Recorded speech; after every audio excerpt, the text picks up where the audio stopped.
The emergency beacon's shrill cry pierced through the smoking wreckage of the research vessel. Meridian's dream as Marcus Reed dragged himself from the twisted metal that had been his home for the past 6 months. His left shoulder screamed in protest, blood seeping through his torn uniform, but he was alive. That had to count for something. Kepler 442b stretched before him in alien splendor, its crystalline forests catching the light of twin suns and throwing rainbow patterns across. The violet sky. The planet's beauty was undeniable, but Marcus knew better than to trust appearances. His xenobiology training had taught him that the most gorgeous worlds often harbored the deadliest secrets. He stumbled away from the crash site, his emergency. Kit clutched in his good hand. The ship's hull groaned behind him, settling deeper into the crystalline grove where it had come to rest. Marcus paused to look back once, his heart heavy with the loss of 2 years' worth of research data, then forced himself forward. Survival came first. The crystal trees chimed softly in the alien breeze, their translucent branches creating a natural wind chime symphony that might have been soothing under different circumstances. Marcus noticed how the sound seemed to follow patterns, almost like a language. He made a mental note to investigate later, assuming he lived long enough. His water recycler had been damaged in the crash, giving him perhaps 2 days before dehydration became critical. The emergency rations might last a week if he was careful. Marcus had been trained for survival scenarios, but this was his first real test on an unknown world. The forest floor crunched beneath his boots, composed of what looked like crystallized sand that glowed faintly with bioluminescence. As he walked, Marcus became aware of being watched. It was a sensation he'd learned to trust during his years of fieldwork, that prickle between the shoulder blades that meant eyes were upon him. He paused beside a particularly large crystal formation, pretending to examine his compass while actually scanning the area with his peripheral vision. There, a flash of movement in the canopy above. Something large and graceful, moving with purpose through the crystal branches. Marcus continued walking, but now he was alert, his senses heightened. The watcher was following him, staying just out of sight, but never losing track of his position. Predator or curious observer? He couldn't tell. The attack came without warning. A massive crystalline cat, its hide shimmering with the same iridescent quality as the trees, burst from the undergrowth with a sound like breaking glass.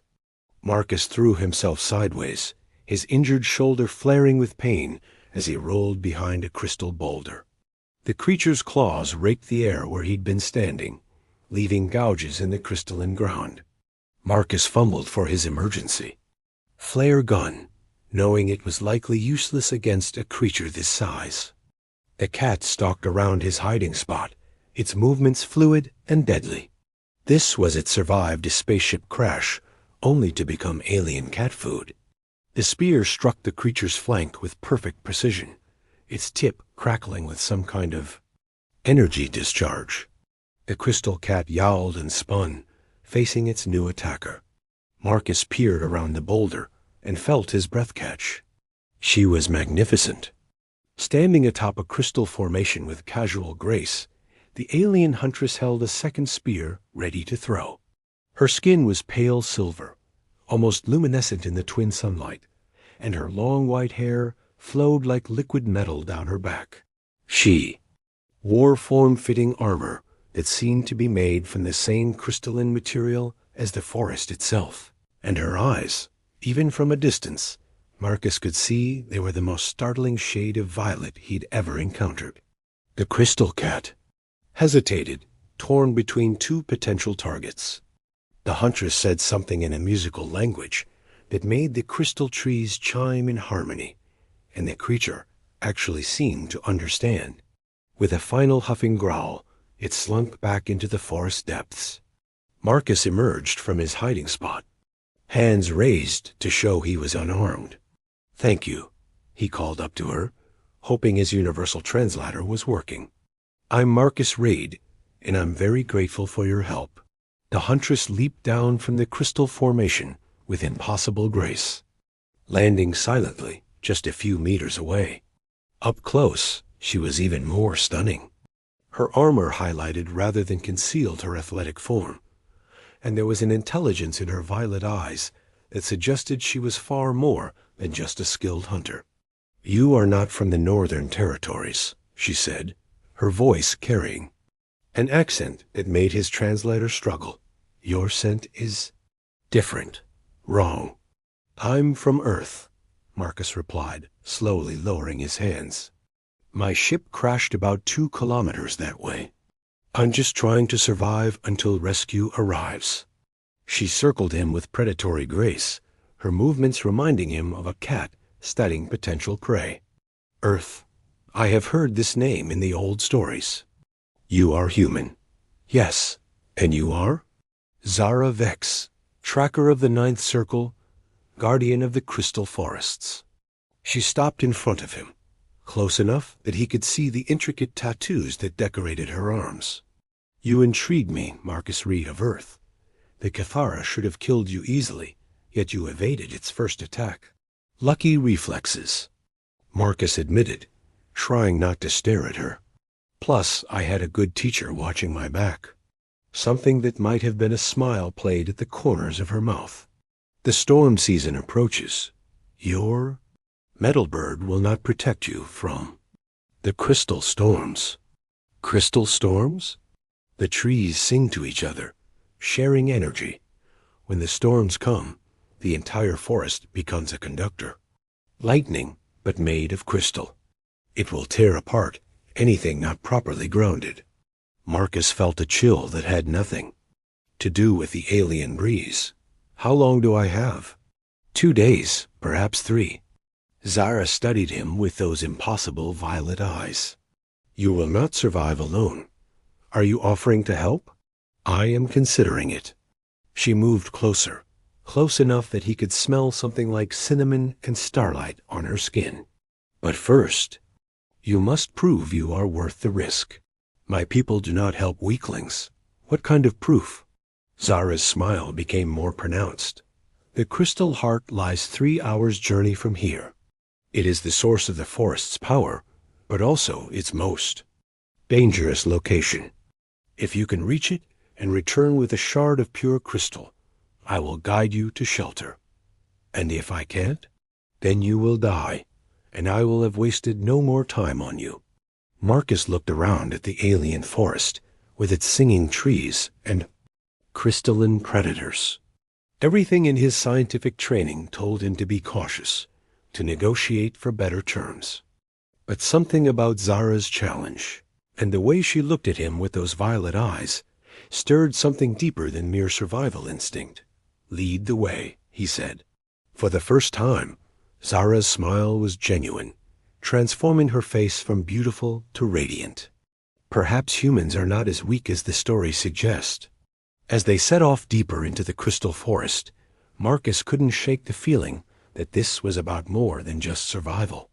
There was something in the way Zara moved, the way she glanced back at him when she thought he wasn't looking, that suggested this test was as much about him as it was about his worthiness. The crystal trees sang around them, their melodies growing more complex as they ventured toward the heart of the forest. Marcus found himself walking in rhythm with the music and noticed that Zara's steps matched his own. Whatever lay ahead, they would face it together. The storm was coming, but for the first time since his crash, Marcus felt something other than fear. He felt anticipation. The crystal heart pulsed with an inner light that made Marcus's teeth ache. It rose from the forest floor like a massive geode, easily 3 stories tall, its faceted surface throwing prismatic patterns across the surrounding grove. The air itself seemed to vibrate with power, and Marcus could feel the energy raising the hair on his arms. "Beautiful," he breathed, momentarily forgetting the danger. Zara moved beside him with fluid grace, her silver skin almost glowing in the crystals. Reflected light, and deadly. The heart's energy can stop a Vex High's double heart in seconds if approached incorrectly. Double heart? She glanced at him with what might have been amusement. Did you think we were exactly like your kind? We are built for this world, Marcus read. Stronger, faster, more resilient. She paused, studying his face. Yet you survived the Kithera's attack. Curious. Marcus approached the crystal formation slowly, his scientific mind analyzing the energy patterns. The structure wasn't just beautiful. It was clearly technological, or at least biotechnological. The way the light pulsed suggested some kind of circulatory system. How do I safely extract a shard? He asked. You don't. Zara's voice carried a note of challenge. The crystal must be freely given. You must ask. Ask who? The heart itself. If it deems you worthy, a shard will break free. If not, she shrugged eloquently. Marcus stepped closer to the massive crystal, feeling the energy wash over him like a warm tide. There was something almost alive about it, a presence that seemed to evaluate him. He placed his palm against the smooth surface and felt a jolt of connection. Who are you? The voice came from everywhere and nowhere, speaking directly into his mind. I am Marcus Red. He thought back, somehow knowing this was the right response. I seek shelter from the coming storm. Why should the heart aid an outsider? Marcus felt Zara's eyes on him, though she couldn't hear the mental conversation. Something in her expression told him this was about more than just survival. Because I would protect what is precious to this world, he replied, his thoughts turning to the silver-skinned huntress who had saved his life. The crystal pulsed brighter, and Marcus felt a warm approval flow through him. A small shard, no bigger than his thumb, separated from the main structure and fell into his palm. It was warm and seemed to pulse with its own heartbeat. Remarkable. Zara whispered, moving closer. I have never seen the heart respond so quickly to an outsider. Marcus held up the shard, watching the light play through its facets. Does this mean I pass your test? The first one. Her violet eyes held depths he was only beginning to understand. But now comes the harder challenge. You must meet my people. The journey to the Vex High settlement took them through terrain that shifted from crystalline forest to flowing grasslands that seemed to be made of liquid silver. Marcus found himself walking beside Zara, their conversation flowing as easily as the alien landscape. Tell me about your world, she said as they crested a hill, overlooking a valley filled with structures that seemed to grow rather than be. Built? Earth? It's beautiful, but in a different way than this. Green forests, blue oceans, cities that reach toward the sky. Marcus paused, suddenly homesick. I was studying exobiology, trying to understand how life adapts to different worlds. I never expected to become the subject of study myself. And now? Marcus looked at her, taking in the way the alien sunlight caught her hair, the graceful way she moved even over rough terrain. Now I'm not sure I want to go back. Something flickered in Zara's expression, surprise, perhaps, or hope. My people may not give you that choice. Outsiders are rare on Kepler 442b. The last one who came here was not welcomed. What happened to him? He was tested and found wanting. The laws of our ancestors are clear about the treatment of unworthy outsiders. Marcus felt a chill. And if I'm found wanting? Zara stopped walking, turning to face him. Then I will defy those laws. The simple statement, delivered with quiet conviction, hit Marcus like a physical blow.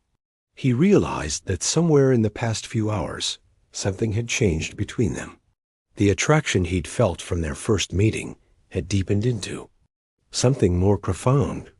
Zara, do not speak, she interrupted, but gently. Not yet. Wait until you understand what you would be choosing. The Vex High settlement was unlike anything Marcus had ever seen. The buildings seemed to be grown from the same crystalline material as the forest, but shaped by intelligence and need. Spires twisted toward the sky, connected by bridges that hummed with energy. Gardens of silver grass and prismatic flowers filled the spaces between structures. And everywhere, the people. They moved with the same fluid grace as Zara, their silver skin glowing with health and vitality. But as Marcus and Zara approached, he noticed the stares, the whispered conversations, the way groups seemed to form and dissolve as they passed. "Word travels fast," Zara murmured. They were met at the settlement's heart by a group of elders. Their age shone not by wrinkles, but by the deeper glow of their skin and the wisdom in their ancient eyes.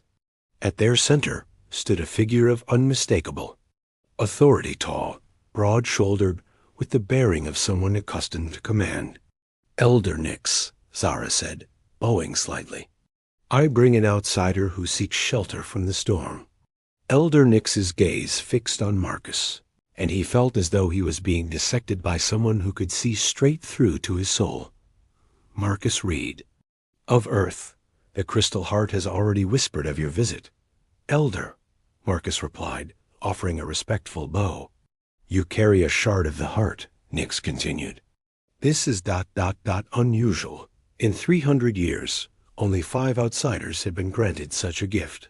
What happened to the others? 3 became honored members of our society. 2 Nix paused meaningfully. Did not survive the trials. Before Marcus could ask what trials, another voice interrupted. "This is madness." The speaker was a young Vex-High male, tall and powerful, with the kind of presence that demanded attention. His silver skin bore intricate tattoos that spoke of high rank, and his violet eyes blazed with anger. "Joran," Zara said, and Marcus caught the complex mix of emotions in her voice. "I did not expect to see you here." "Of course you did not," Joran replied, his gaze shifting between Zara and Marcus. "You were too busy playing with your new pet to send word of your return." "Joran Kalf," Elder Nix said sharply. "You will show respect to a guest of the heart." "Guest?" Joran's laugh was bitter. "Is that what we call potential mates now?" The words hit Marcus like a physical blow. He looked at Zara, who had gone, very still beside him. "Mates? By the old laws?" Elder Nix explained. "Any outsider who gains the heart's favor and seeks shelter during storm season must undergo the trials of bonding. If successful, they become one of us. If not, they die," Joran finished, "as they should. Our bloodlines have remained pure for millennia. We do not need contamination from weak alien stock." Marcus felt anger flare in his chest. "Weak? I survived your crystal cat, earned the heart's favor, and made it here on my own. What exactly makes me weak?" "You are not Vex-High," Joran snarled, stepping closer. "You know nothing of our ways, our strength, our honor. You are a curiosity, nothing more." "Enough!" Zara's voice cut through the tension like a blade. "The heart has chosen. The law is clear. Marcus will undergo the trials. And when he fails," Joran said, his eyes fixed on Marcus, "you will fulfill your obligation to me. Our bonding has been arranged since childhood, Zara. Do not think it crashed. Alien will change that." Marcus felt the pieces clicking into place. Zara was promised to another, bound by traditions he barely understood. But the way she looked at him, the way she had risked herself to save him, that was real. "What are these trials?" he asked Elder Nix. 3 tests, the elder replied. "Strength, wisdom, and heart. You have until the storm arrives to prepare. Zara will be your guide, as is traditional. And if I pass, then you will be free to choose your path among us," Nix said. "But know this, Marcus Reed, the trials are not simply about survival. They test whether you are worthy to join our people, to carry our bloodline forward." As the crowd began to disperse, Marcus found himself alone with Zara and Joran. The tension between the 3 of them was palpable. "You should withdraw," Joran said quietly. I bear you no personal ill will, outsider, but you cannot win. The trials will kill you, and Zara will still be mine. Maybe, Marcus replied, meeting the alien's gaze steadily. But that's not your choice to make. Joran's eyes narrowed. No, it is hers. He turned to Zara. Choose carefully, my intended. Some bonds are stronger than momentary attraction. As Joran walked away, Marcus turned to Zara. Is it true? Are you promised to him? Zara's expression was pained. It is. Complicated. Our families have been allied for generations. The bonding was arranged to strengthen both clans. But what? Do you want? She looked at him for a long moment, and Marcus saw the conflict in her violet eyes. I want to help you prepare for the trials. Everything else we will discuss after you survive them. And if I don't? Zara stepped closer, her hand briefly touching his cheek. Then I will mourn you, Marcus Reed of Earth, but I will not let you die easily. As she led him toward the guest quarters, Marcus realized that the next few days would determine not just his survival, but the course of his entire life. The arena carved from living crystal hummed with anticipation as hundreds of HFY gathered to witness the trials. Marcus stood at the center, his human clothing replaced by traditional trial garments, a simple tunic and pants that seemed to shimmer with their own inner light. The crystal shard from the heart hung around his neck, pulsing in rhythm with his heartbeat. Across the arena, Zara sat with the elders, her face a mask of composure that didn't quite hide the worry in her violet eyes. She had spent the previous night teaching him what she could of their customs, their language, their ways of thinking. But some things, she had warned him, could only be learned through experience. The first trial, Elder Nix announced, her voice carrying clearly through the crystalline amphitheater, is the trial of strength. But know this, Marcus Reed among the HFY, strength is not merely physical power. It is the ability to endure, to protect, to sacrifice for others. The arena floor shifted and changed, crystal formations rising to create a maze of passages and obstacles. At the far end, a cage of energy held what looked like a HFY child, though Marcus realized it was probably a sophisticated illusion designed to test his instincts. You must reach the far end, Nix continued, but you will not face this trial alone. To Marcus's surprise, Joran stepped into the arena. The silver-skinned warrior wore his own trial garments, but his were marked with the symbols of one who had already passed these tests. I do not understand, Marcus said. The trial of strength requires partnership, Joran replied, his voice carrying none of the hostility from their previous encounter. You must trust me, and I must trust you. Neither of us can succeed alone.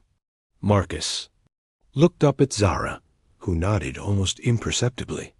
This was about more than just physical capability. It was about his ability to work with the HFY, to become part of their society. Then let's begin, Marcus said. The first obstacles were straightforward enough walls to climb, chasms to cross, puzzles that required two sets of hands to solve. Marcus found himself impressed by Joran's skill and grace, while the HFY warrior seemed surprised by Marcus's problem-solving abilities and determination. But as they progressed deeper into the maze, the challenges became more complex. At one point, they faced a narrow bridge that could only support one person at a time, with the child visible but unreachable from either side. I must go first, Joran said. I am stronger, better able to... No, Marcus interrupted, studying. The configuration. Look at the crystal formations. They're designed to respond to different biosignatures. You need to go left. I need to go right. We approach from opposite sides. Joran frowned. That makes no sense. The bridge is a distraction. Marcus pointed to subtle variations in the crystal walls. There are handholds carved into the sides. We climb parallel to each other, meet in the middle, then one of us drops down to release the cage, while the other maintains the energy circuit. For a moment, Joran stared at him. Then, slowly, the Vexhai warrior smiled. You see patterns where others see only obstacles. Very well, Marcus read. We do this your way. The plan worked perfectly. As they worked together, Marcus began to understand something fundamental about Vexhai society. Strength wasn't about dominance. It was about complementary abilities, about finding ways to make the whole greater than the sum of its parts. When they reached the energy cage, Joran didn't hesitate to trust Marcus with the more dangerous task of maintaining the circuit while he freed the child. The illusion dissolved at their success, replaced by a shower of crystal petals that sang with harmonious tones. The trial of strength is complete, Nyx announced. Both participants have shown the ability to work in partnership for the good of others. As they walked back to the starting point, Joran spoke quietly. I begin to understand why the heart chose you. You think differently than we do, but not worse. Perhaps ... perhaps that is what Zara saw in you. The second trial took place in a chamber filled with floating crystal spheres, each one containing what appeared to be a complex equation or logical puzzle. But as Marcus reached for the first sphere, he realized the symbols weren't mathematical, they were emotional. The trial of wisdom, Nyx explained, tests not just knowledge, but understanding. You must solve the riddles of the heart as well as the mind. Marcus studied the floating spheres, each one showing a different scenario involving Vexhai society. Some were historical events, others were philosophical questions, and still others were personal dilemmas. But all of them required him to understand not just what the Vexhai did, but why they did it. One sphere showed a scene of two lovers from different clans, torn between personal desire and family duty. Another depicted a leader choosing between the safety of the few and the good of the many. A third showed the arrival of the first outsider centuries ago, and the decision to accept or reject him. As Marcus worked through each puzzle, he began to see the pattern. The Vexhai valued harmony, but not at the cost of stagnation. They prized tradition, but were willing to adapt when necessary. They were a people balanced between the individual and the collective, between the heart and the mind. The final sphere showed Zara herself, standing between Marcus and Joran, her face reflecting the same conflict he had seen in her eyes. But unlike the other puzzles, this one offered no clear solution, only choices, each with their own consequences. Marcus reached for the sphere and suddenly found himself inside the scenario. He was standing in a crystal garden, facing three paths. One led to Earth, to his old life and the safety of the familiar.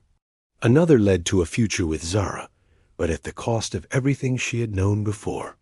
The third led to a different kind, a future one where he became truly Vexhai, where the choice was not between two worlds, but about creating something new.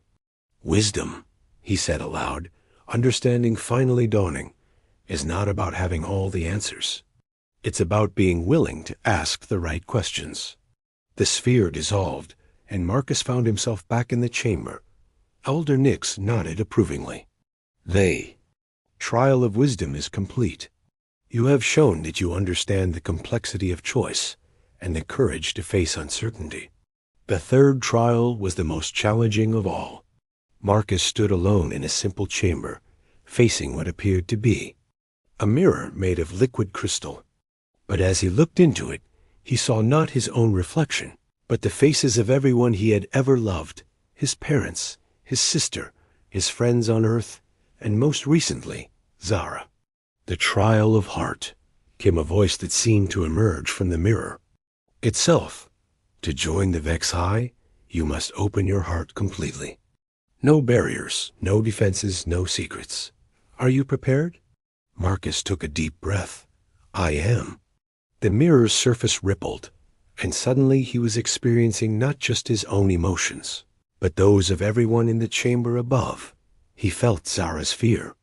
For his safety, her love for him, and her guilt over her duty to Joran.